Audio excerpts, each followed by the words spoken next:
Francisco não tem tempo nem de se explicar. É recepcionado com socos e marteladas. Apanha até morrer. Anderson, então, chama um primo para dar um fim ao povo. É tempo de Ingrid fugir do cativeiro e chamar a polícia. Anderson Gomes Aleixo foi preso em flagrante por um crime premeditado e provocado por ciúmes. Que lindo. Ele confessou ter matado a martelada. Gente, isso é a aventura da massagista. É bom pra cachorro, bom pra você. Outro lado, filha.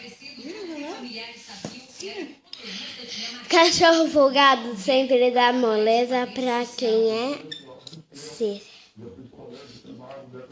Bom pra cachorro, bom pra você. É muito bom, cara. Naquela muito